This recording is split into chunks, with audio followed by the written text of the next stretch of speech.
الرحمن علم القرآن خلق الإنسان علمه البيان. الشمس والقمر بحسبان والنجم والشجر يسجدان والسماء رفعها ووضع الميزان ألا تطغوا في الميزان وأقيموا الوزن بالقسط ولا تخسروا الميزان والأرض وضعها للأنام فيها فاكهة والنخل ذات الأكمام والحب ذو العصف والريحان فبأي آلاء ربكما تكذبان خلق الإنسان من صلصال كالفخار وخلق الجان من مارج من نار فبأي آلاء ربكما تكذبان رب المشرقين ورب المغربين فبأي آلاء ربكما تكذبان مرج البحرين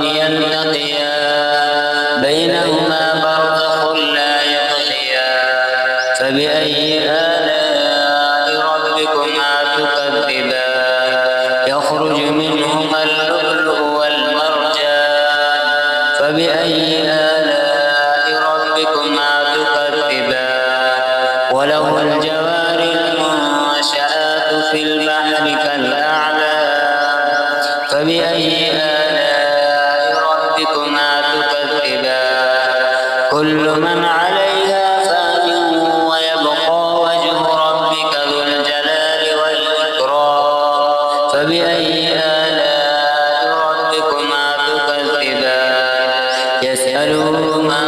في السماوات والأرض كل يوم هو في شأن فبأي آلاء ربكما تكذبان سنفرغ لكم أيها الثقلان فبأي آلاء ربكما تكذبان يا معشر الجن والإنس إن استطعتم أن تنفذوا من أقطار السماوات والأرض فانفذوا لا تنفذون إلا بسلطان فبأي آلاء ربكما تكذبان يرسل عليكم أشواظ من نار ونحاس فلا تنتصران فبأي آلاء ربكما تكذبان فإذا انشقت السماء فكانت وردة كالدهان فبأي آلاء ربكما تكذبان فيومئذ لا يسأل عن ذنبه إنس ولا جان فبأي آلاء ربكما تكذبان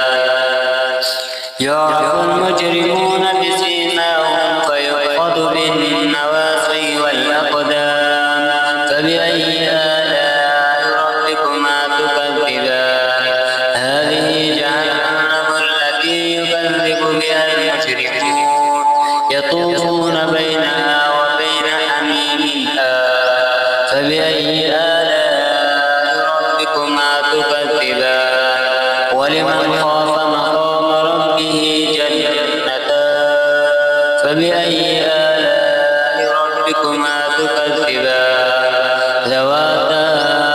أفنان فبأي آلاء ربكما تكذبان فيهما عينان تجريان فبأي آلاء ربكما تكذبان فيهما من كل فاكهة زوجان فبأي آلاء ربكما تكذبان متكئين على فرش بطائنها من استبرق وجنى الجنتين دان فبأي آلاء ربكما تكذبان فيهن قاصرات الطرف لم